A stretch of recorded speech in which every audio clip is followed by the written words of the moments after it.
Good afternoon, everybody, and thanks a lot for the opportunity to give you this presentation here. As was said, I'm the director of the Max Planck Computing and Data Facility in Garching, and I would like to talk and give a little perspective where we are with respect to exascale computing. What are the opportunities? What are the challenges? So changing focus a little bit from data that we discussed over the past couple of days to a little bit more computing, although data will also not be forgotten in this talk.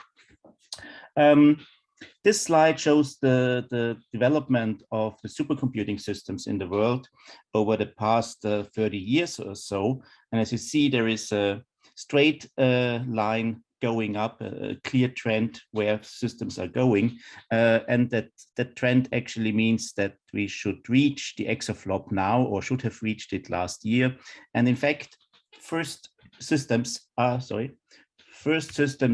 being planned to become online, maybe even this year in the US, or certainly next year. So these will be enormous systems that provide 10 to the 18 floating point operations per second. So this is really a new era of high performance computing that we are entering here. But this doesn't come for free, right? It's not just, oh, there is a trend line and technology is following this trend. There has been a lot of work spent to actually reach this milestone, and this work reaches back to the year 2008, when the first very influential study by Peter Kogge and all has been performed in the context of DARPA. And that really laid the groundwork for all the technology development that we've seen over the past 10 years or so in processor technology, memory technology, interconnect technology, and so forth. Now, while this is clearly a major technological milestone, and it's great that we can build those systems, we need to build them for a purpose. And there is actually many applications that benefit from the availability of such large systems. There is two publications that you can look at. There is the Praise Scientific Case from 2019, and also in Germany, the Gauss Center for Computing has issued a strategy paper that basically shows how different scientific domains can profit from the availability of such large systems. And it's clearly the usual customers of high performance computing, like the fundamental science, astrophysics, particle physics, cosmology, the whole weather, climate and earth science areas, and so forth, the energy area. But there's also a lot of life sciences that is now using high performance computing and increasingly using these large systems with advances made in bioinformatics, the new microscopy and imaging technologies that you have in structural biology and neuroscience and so forth. And clearly, although on this list relatively down, I don't know about the ordering here, it's random order, but material science has always been one of the major users of high performance computing systems, and is probably also now one of the first ones to actually use these large systems.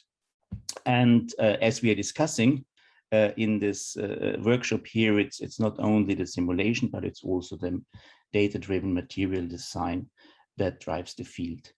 And in the past couple of years, we've also seen a new trend, which is actually changing the field a bit and adding even more computational requirements. And this is the advances that have been made in artificial intelligence, machine learning, deep learning, and so forth, and where we will see convergence between simulations and machine learning.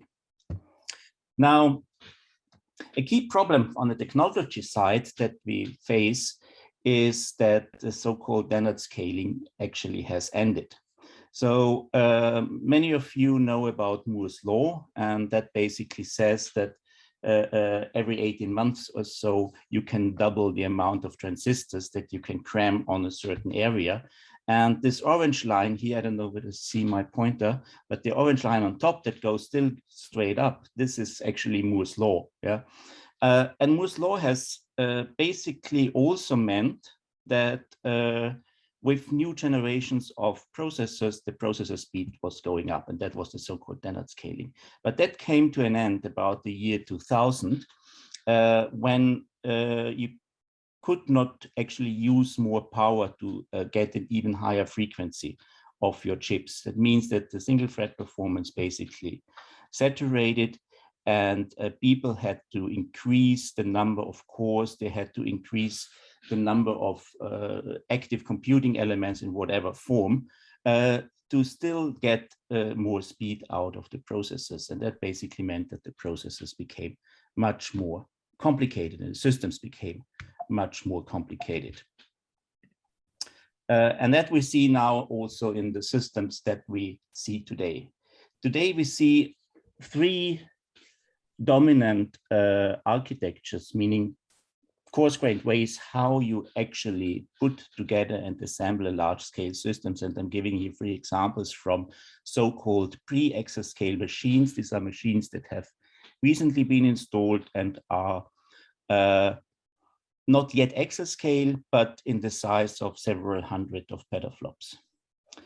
The most simple, in inverted commas, because it's not a simple machine, simple ones is so-called homogeneous machines. This is basically machines that are built of one CPU, and across the whole system, you have the CPU and nothing else. So from a principal point of view, it's the most easy one. This is what Riken is doing with the Fugaku system. That is basically just, again, just in inverted commas, a collection of a large number of ARM chips made by Fujitsu.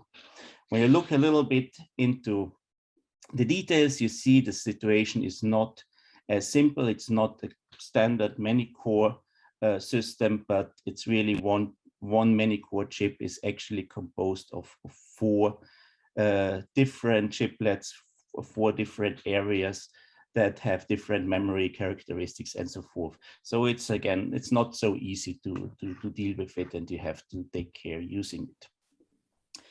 A very predominant way to build systems is so-called heterogeneous systems, where you still have CPUs, but you use GPU technology that is widely used these days in high-performance computing to actually accelerate them. So you have a heterogeneous node consisting of CPUs and GPUs in different quantities, but then you build a kind of homogeneous machine out of those node types. And this is the way that the US pre-exascale systems, particularly Sierra and Summit in Oak Ridge and in Lawrence Livermore, have been using. And you see a diagram here to the right, how the system looks like. It's quite complicated because you have 2 processors. In their case, it's a power processor. With each of the processors, you have 3 GPUs. You have the standard DRAM associated to the processor. You have high bandwidth memory associated with the GPUs.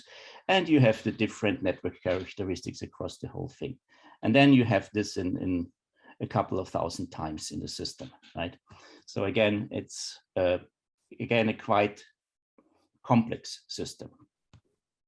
And the third approach is actually combining the different characteristics. This is what is the so-called modular concept that was first prototyped actually in Jülich. So Thomas Lippert, who was supposed to chair this session, is one of the guys who was first thinking about that concept, that you have different modules that can be heterogeneous, homogeneous ones, and that you combine in an integrated system. And one of the European pre-exascale systems, Lumi and CSC in Finland, is one of the systems doing that. And I'll talk a little bit more about that system in a minute. When we then look what will be the exascale systems that are coming up, the most firm plans are in the US, and most likely Frontier will actually be online this year. You see that these are heterogeneous systems. So they are all 3 are basically made out of heterogeneous nodes with CPUs and GPUs, and then you link together thousands of these nodes. both Frontier in Oak Ridge and El Capital in Lawrence Livermore, they use AMD technology. So they use EPIC CPU and the AMD GPU, while the third one, which is Aurora in Argonne, is actually using Intel technology. So this will be the next generation of the Intel CPUs, the Sapphire Rapids and the Intel GPU. And I highlighted here already one of the critical points that we see in using the systems, that the programming environments, they're very different. So Intel is pushing what they call one API. So this is their programming environment.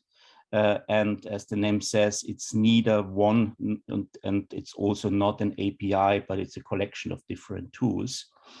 While AMD is using their Rockham programming environment HIP, which is very close to CUDA actually, to use the GPUs. So there is really a little war going on between the big vendors on how to most efficiently and best use their systems. And that brings me to really the challenges that we see, right?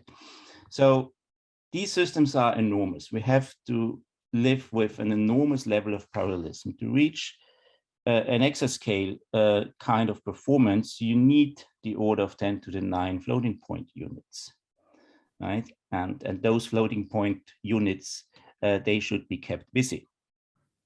We have to live with increasing heterogeneity, right? I've already shown you a little bit about that. We have the CPUs, the GPUs.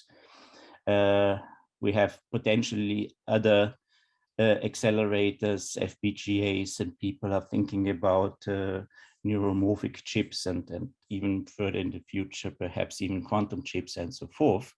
And you also have heterogeneity in the memory hierarchy. You have high bandwidth memory, you have solid state, NVMe, the storage is changing, you go more towards object store. So there's a whole change and complexity actually in the hardware. And this is also reflected in the programming environment, where we do have the kind of standard MPI and OpenMP for distributed memory and shared memory. But then there's, as I said, there's a huge fight going on how to actually use these accelerators. Is it CUDA? Is it HIP? Is it one API? Is it OpenACC?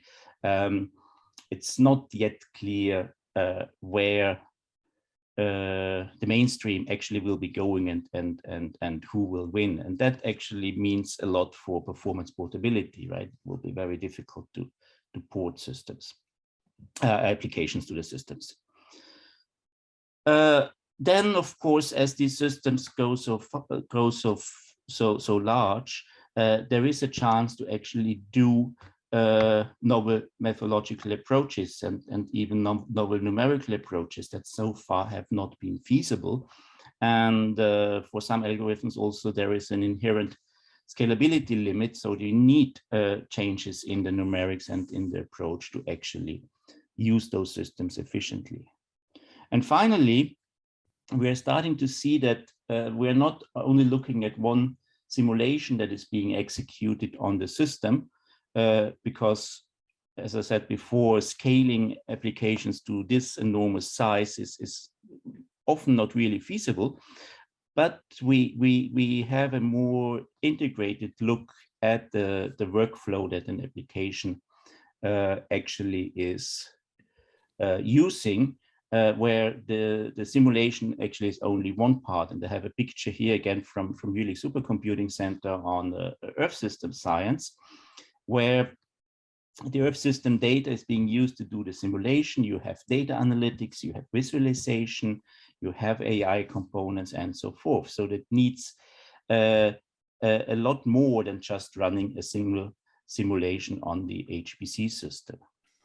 And this picture shows how complex it really can get. This was a kind of artificial scheme that was developed by the ETP for HPC. That's an industry group in Europe working on HPC technologies. And that basically thought, how would a block diagram actually look when we put everything together? And this is kind of systems that are being built today. So you have, on the top, you have the data sources, yeah? that can be conventional data sources that you have available in files or so, but increasingly we also see streaming data sources, like from IoT devices and from other sensors and instruments. They need to do data pre-processing, data cleaning before you can do your simulation and analysis, right? And then you have the data post-processing, again, going into files or back to the devices going into a loop here. And when we look at the simulation and the analysis, then very often nowadays uses AI technologies to actually do online steering to optimize the system. So there is actually a teacher loop involved where you modify and train your artificial intelligence system, and then that actually interacts then with the simulation. So the proper simulation only becomes one small piece, an important piece, but a small piece in this whole loop, and building these whole loops actually is yet another challenge. So we've been doing these kind of things to some extent so far on standard systems as we use today. But one problem we see here is that we use the different modules and think of these different things here as the simulation, the data analytics, the AI, and so forth. And we kind of map them on the architecture that we have available. Yeah, but the architecture is kind of, or try to be as generic as possible, which means that it's not really suited for none of these different tasks.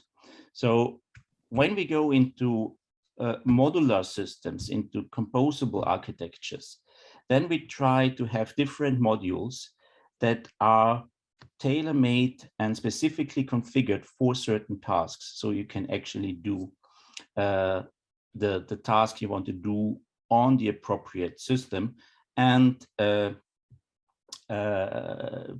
the different parts, different modules of the systems are tightly interconnected. And this is like the Lumi system, what it's doing, but also other existing systems are going in this direction.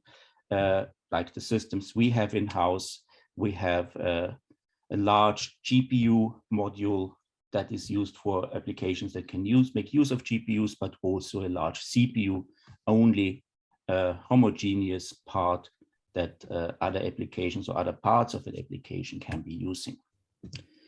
So where is Europe going in this whole thing? I've been talking about US systems quite a bit, but not so much about Europe yet.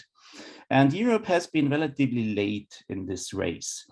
But fortunately, in the mid-2010s, Europe understood that they need to get their act together and start investing heavily in order to stay competitive and not being overrun by US, Japan, and China.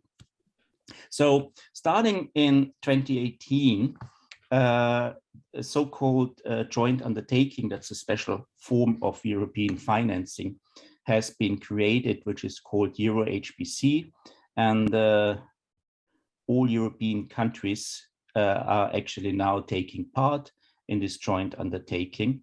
And this joint undertaking really has three pillars. On the one hand, it builds an infrastructure and operates an infrastructure. So Europe itself now is actually buying systems and operating systems. I'll show you a little bit about that.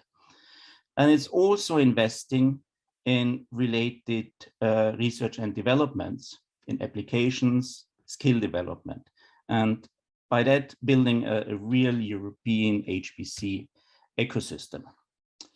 A cornerstone of the European endeavor is actually to build a European processor. So there has been a lot of discussion about digital sovereignty and sovereignty in high performance computing. And so far we are basically buying US systems, right? Or maybe sometimes Japanese systems.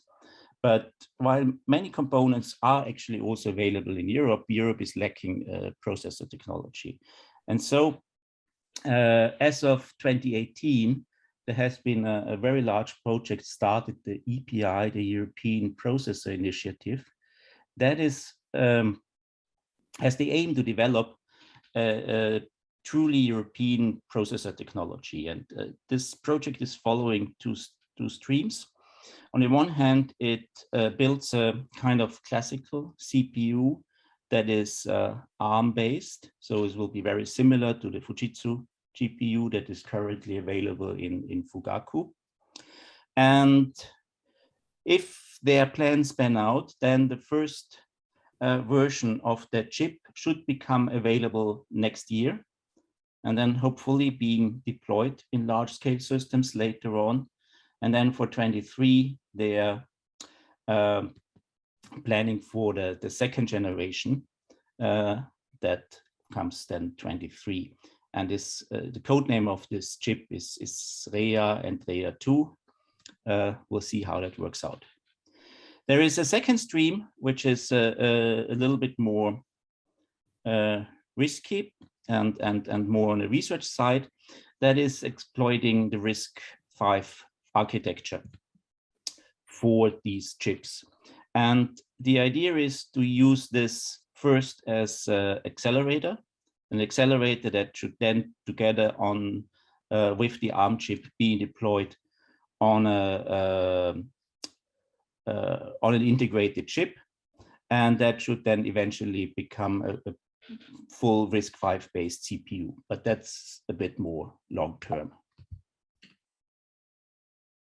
So is that one of the pillars is that Europe actually deploys systems, and last year they have actually this year they have started to buy 3 pre-exascale systems.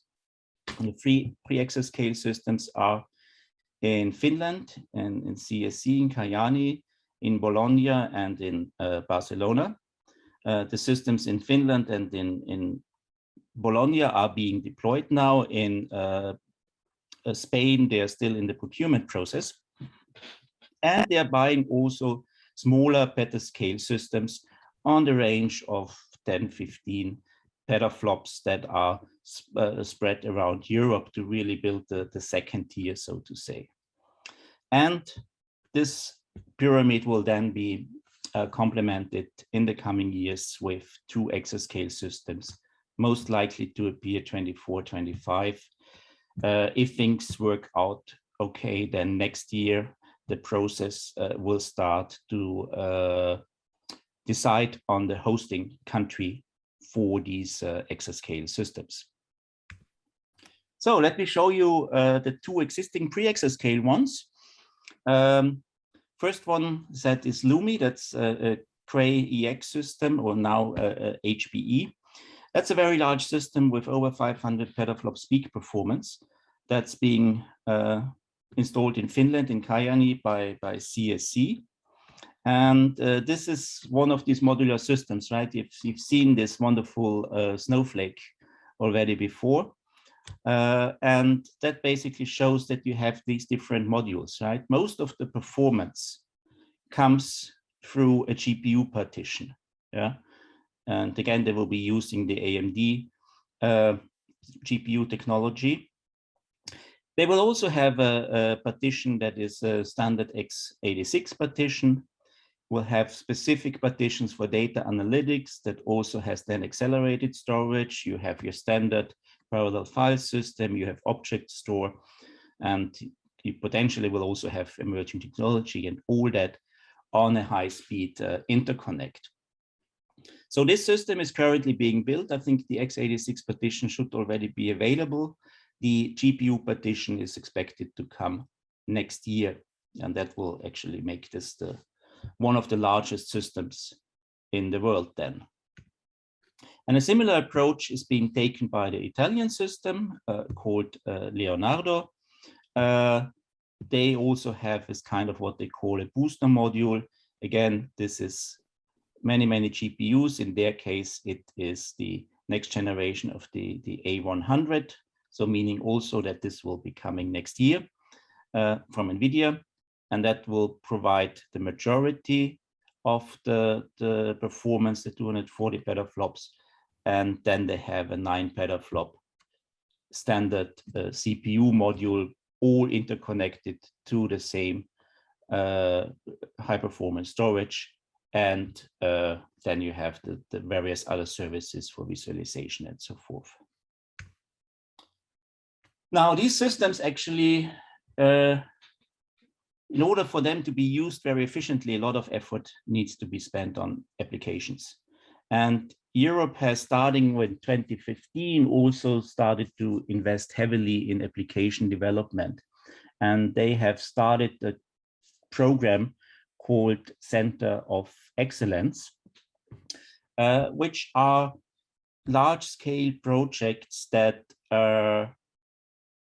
push the boundaries of important applications, or in general, the usage of these exascale systems in certain domains. So we have 14 of these centers of excellence at the moment. And as you can see here, this NOMAD you have already heard, and I will also talk a little bit more about that later on.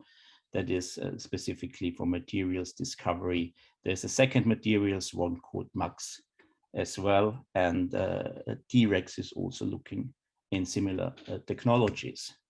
So this is a truly pan-European network. It spans many, many different domains, from engineering, medicine, climate, materials, I've said, combustion engineering, and so forth.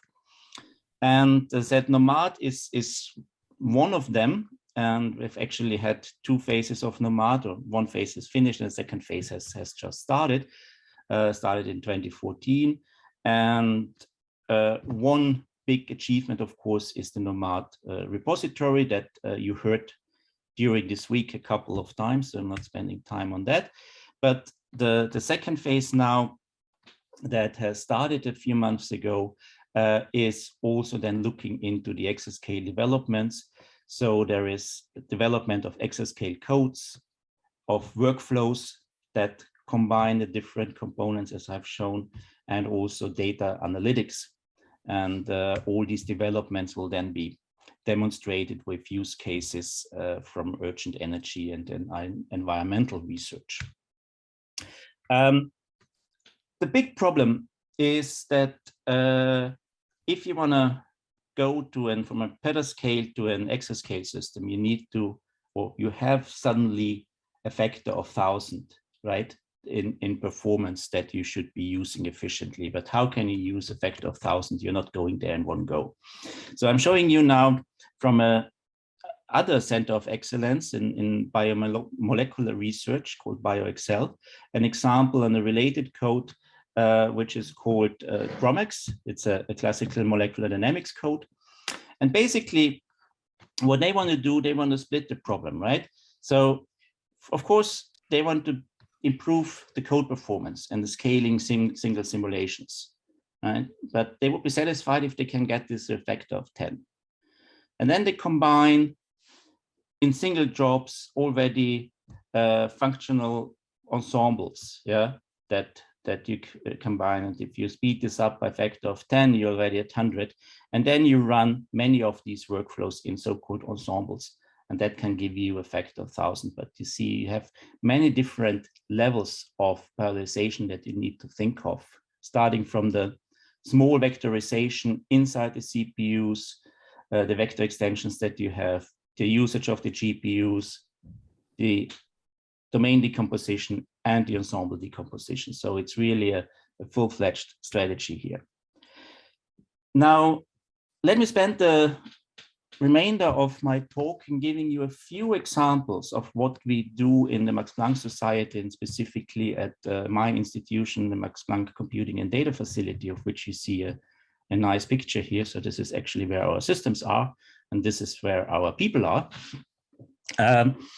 And show you a few of the things we are doing and the successes that we have achieved.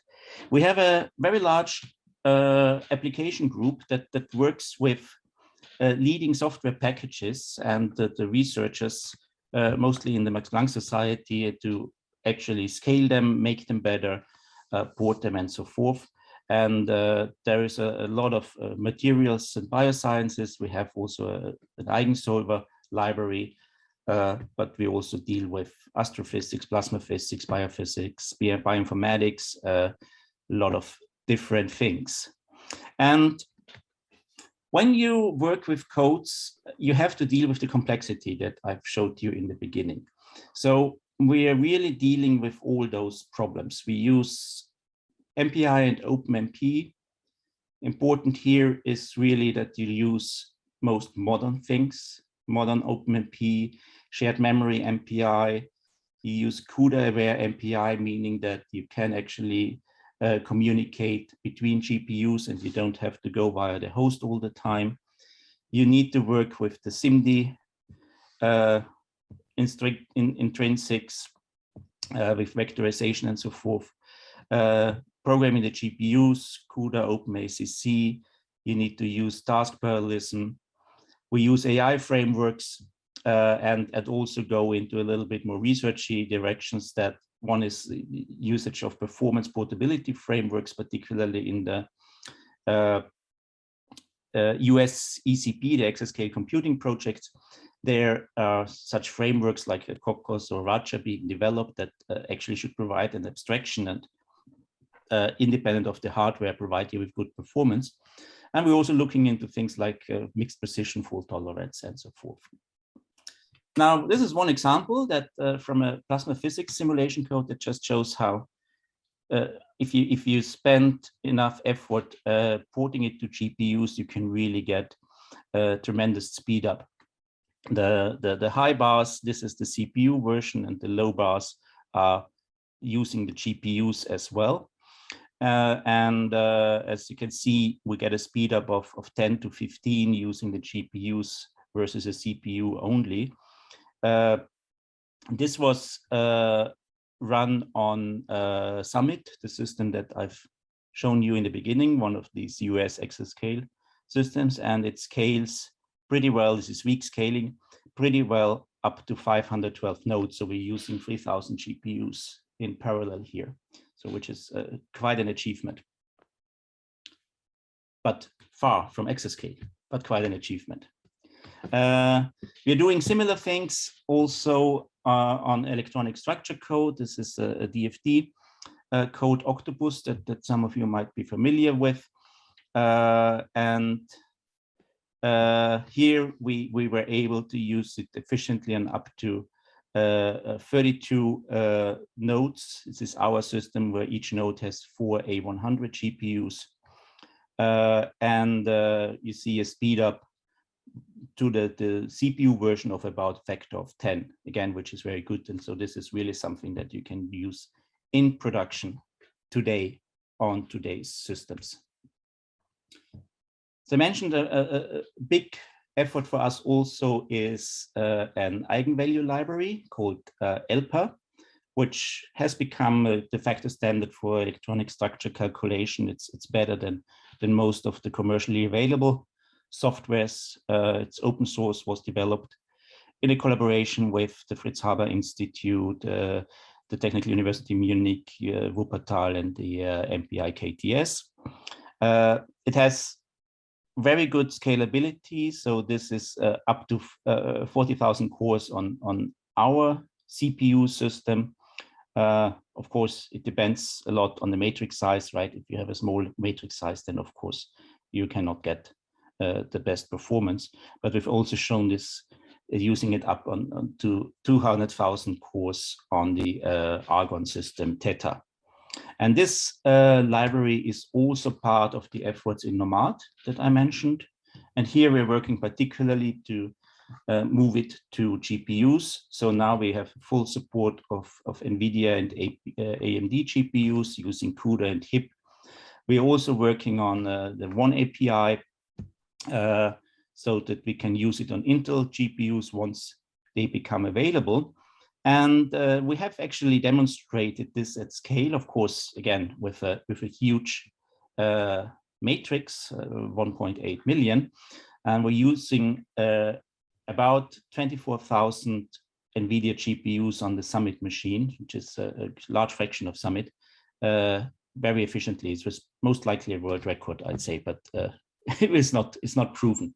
And we're also working and have been porting it to the ARM vector instructions, so we can use it on Fugaku, on the current #1 machine in Riken in Japan. As I said, we are experimenting with this performance portability frameworks, Cocos and Raja, and we get so they're certainly production ready. We can use them. They still have some performance problems, right? You see there is still quite a difference, particularly when you look at the CPU, GPU versions, and we are working with them to figure out what the reason is and how we can make them better. So message basically is you can use them, but if you need the best performance, then it's probably they are not there yet. And a new stream of research we've just started together with groups from plasma physics, Frankienko's group on a gene 3D code, is to use mixed precision. So we are typically in scientific problems, we are using typically double precision. But of course, it's maybe not always necessary to use double precision. We kind of used it as a means of convenience, yeah. If you can use lower precision, then on the one hand, you can double the performance of vector units without doing anything, right? And you're also reducing the amount of data communicated. So we looked at the gene 3D code to figure out what does it mean to use single precision instead of double precision. Are we getting still the numerical results that we expect? And in the problems that we've evaluated, we see actually a good numerical precision even with single precision. So it's reasonable what we are doing, and we can get a lot of speed up. So some parts actually almost 50% speed up. Overall, each time step of this code is about 35% faster, which is quite an achievement. These are only initial results. So we are having further plans to do this in more detail later on. And we also looked at using single precision in ELPA, in electronic structure codes. And here we used it in the diagonalization inside the Picard type iteration. And so here you see that the numerical precision in terms of the number of SCF steps. And depending on the matrix size, you see that certainly in the earlier iterations, you can tolerate lower precision. You're not losing any of the currency. At some point in time, then of course, you're not having the precision anymore that you need, and then the results are not valid anymore. But so you need to take care when you use single precision and really figuring out where you can use it. But if you can use it, you can get quite a speed up. Here we get a speed up of 1.6, right? So this is something that certainly is worth looking into, particularly as we get a lot of hardware that is very well suited for single precision or even half precision, like GPUs that are mainly made nowadays for AI problems that basically use single precision. So with this, let me come to my conclusions. The exascale systems are here, basically, right? You can't get your hand on today, but in a couple of months, you will be able to run your first jobs on them. And so they provide really a lot of opportunities, a lot of great science that we can do on these systems, and material science will for sure be among the leading ones using them. But we have to live with more complex hardware. We have the different CPUs, accelerators, memory hierarchy, and so forth. And we have to think of not only a single simulation anymore, but really about more complex workflows, different simulations, data analytics, AI, handling of large data, sensitive data sometimes when you are in the biodomain, for instance. And that means that we need effort on all levels. It's not only building the machine, which is of course a huge effort, but we need a lot of efforts in application support and maintaining and improving applications, and also the associated data solutions. And fortunately, there are projects on the way, doing that. The Euro HPC joint undertaking in Europe, certainly the ECP in the US, and Nomad is one of these efforts here in Europe as a part of the Euro HPC joint undertaking. Thank you very much. Thank you, Erwin. Are there questions both in the audience or in the chat? I can start. So you highlight in your conclusion the importance of workflows, and I'd like to relate that. Well, you illustrated that with the case of GROMACS, where you were showing that in the factor of 1,000 that needs to be achieved, a factor of 10 was kind of related to the workflows. And I wanted to understand a bit more, is that independent jobs in this workflow? And if I can relate that, how do you see high throughput computing in this respect? This is this is always the $1 million question.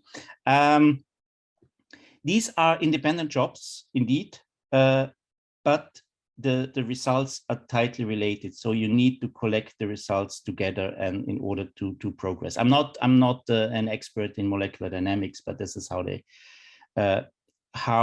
they explained this to me. Now,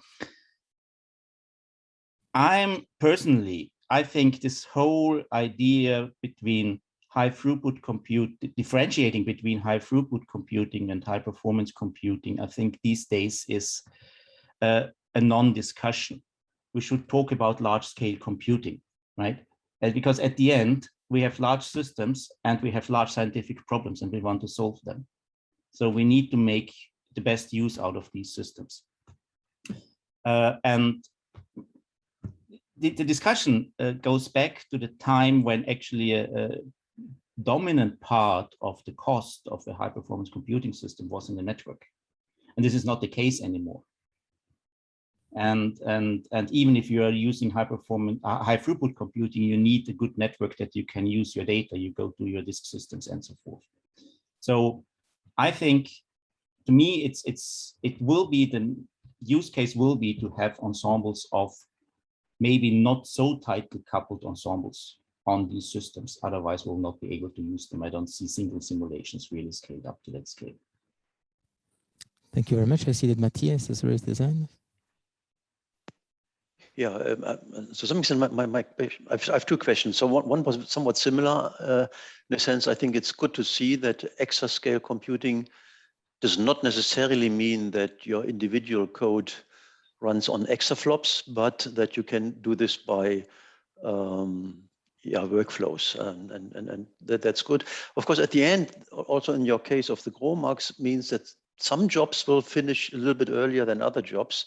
So there we also need some on the operating system or on the computer system level, some way that these jobs then can be used for other calculations, right? Or these CPUs can be used for other calculations. Correct. Yes. Mm-hmm. But I think that is a good thing, and that would actually serve also the material science a lot. Now, I have two questions really. So one thing which we had in the very early time of high performance computing is that you could calculate a lot of data, but then in fact getting the data on the hard disk took another day. So how is that nowadays actually in the communication issue? The communication issue is still there, but people are building different layers of I/O hardware. I'm now trying to find, yes, here is the picture of the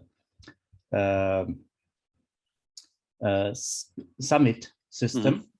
And as you can see, you have the processors and you have your network interface card where you actually go also to the storage. And you have a little box here, which is an NVMe. So that's a non-volatile memory. So the systems have a deeper memory hierarchy. So you have buffers that are close to the computation that you can use for that. And that's one way to deal with this I/O problems. There is actually a project I haven't mentioned, a EU project called Admire that has recently started that is looking into this, looking into how to use these NVMEs, how to combine that with scheduling. So if you have, for instance, data still sitting there, that you can actually get your next job to this, going to the workflows, for instance, right, that we were discussing. But we also have to think of we have basically to think about data reduction. Yeah. Mixed precision is one way, for instance, to go there. We have to think about data compression. We have to think of what do we really need to write out to the disk system? What can we keep in memory? In situ processing, for instance, is one of those keywords that we use here, where you basically try to do your analytics, again, in a workflow kind of scheme on the same memory where the simulation is using the data instead of spitting it out to disk. Okay. So if can I ask a second question? Yeah, you can. So you mentioned the ARM processor several times, which I think is very interesting to see that it works already on the Fujitsu Fugaku machine.